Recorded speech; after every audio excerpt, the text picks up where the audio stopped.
These two errors both have to do with the exact same fields in Banner, and it's the graduation date expected. It's your expected graduation date. And since they both pertain to the same fields, I figured I'd cover both of these in the same video.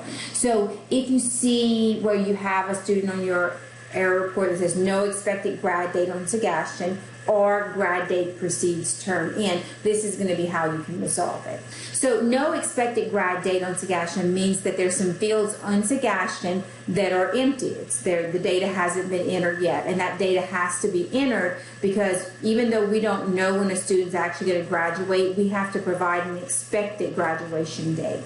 The second one, grad date precedes term in, means that the data in the fields in Banner are less than the end term for which you're running your report for. So both of them are telling you this data needs to be corrected.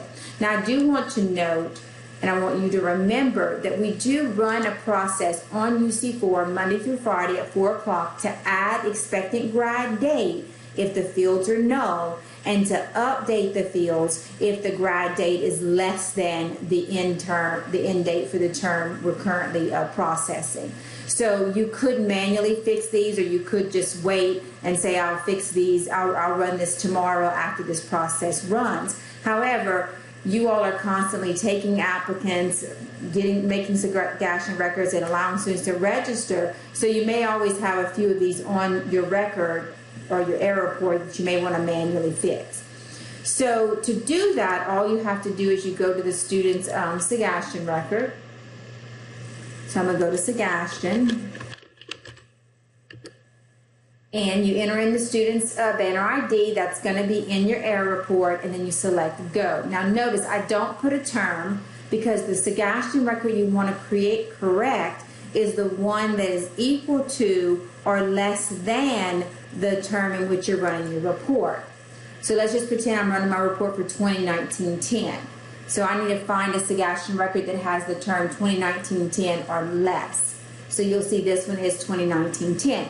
If it was 2019-20, I would have had to go on and find the 2019-10 record because it's going to pull off that Sebastian record. So then I click on the academic and graduation status dual degree tab. And that's when I'm going to go to the section called graduation status. So this is where you have to put the expected graduation date, term, and year.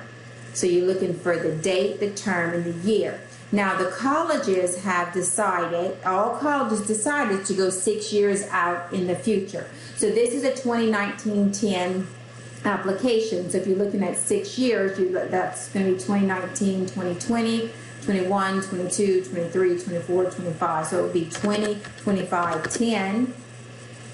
And the year would be, this one may not be on my validation list yet. So let's just pretend we're going to do this date.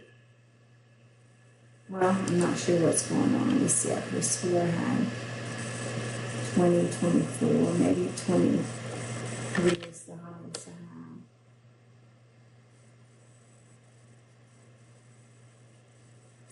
No, that's not what I want to do. Let me try that again. So what you're seeing here is the dates have to exist on the validation table in order for you to pull them into the field. And since I'm in an old system, we're finding some that didn't have them. Okay, so I'm just going to put that that term, even though I know it's not 6 years in advance, but you know you're supposed to go 6 years in advance.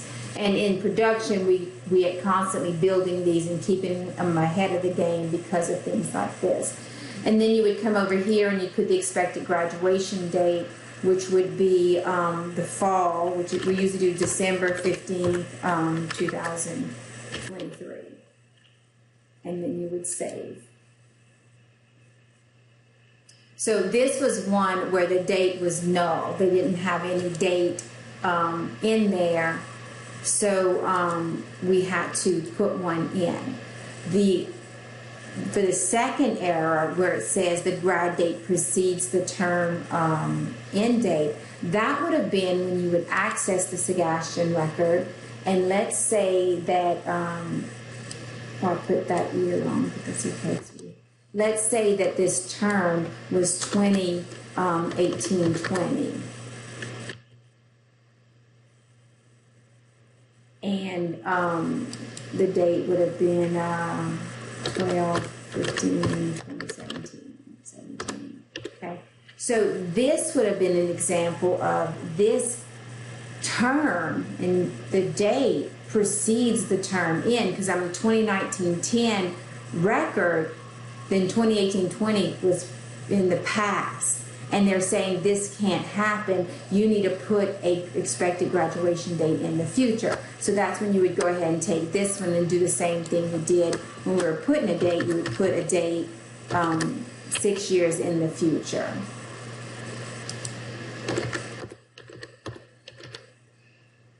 Let's save.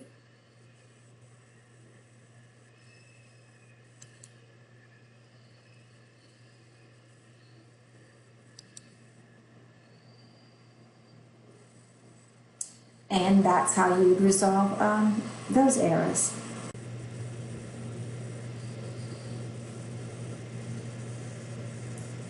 No grad date on SHADEGR means that the student on your error report, because it gives you the name and the banner ID, has a record on SHADEGR with an outcome status that equals awarded, but there's no graduation date. So to fix this, you have to log into SHADEGR, and you'll have the student's banner ID off of your report. You're going to enter the banner ID, and then you're going to select the degree sequence, because you've got to figure out which degree is missing the graduation date that has an outcome status that means awarded. And remember, there's multiple outcome statuses that equal award. There's AW, TC, CA, I think TC. So you should know what outcome status is equal or awarded, meaning the degree was earned and awarded to that student. So you will see this student only has one degree sequence, but sometimes students will have more than one. So automatically I know this is the one that's missing the graduation date, because I can see it right here that it's null. But if you have a student that has more than one degree on this form with more than one outcome status that equals awarded, knowing that this graduation date field right here is going to be very important, because you're looking for the one that is null. Once you find that record, that's the record you double click on, and then you select Go. It's going to bring you into the section where you can actually enter the grad date. So now I'm in the degree that was awarded. You can see it was awarded. Right here, the graduation date is missing. So then I would enter in the graduation date.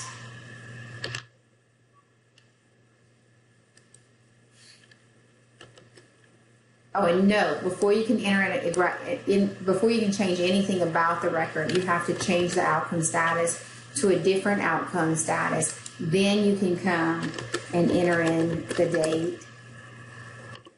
Then you can come back up here and change it back to award status, and then you save. So make a note of that. If it's been awarded, which it has been, that's why it's on your error report, you have to change the outcome status to anything besides awarded, like I changed it to PN. I then entered my graduation date, then went back and changed the outcome status back to the original outcome status that was there, and then I selected Save. And now this student will no longer be on your error reports.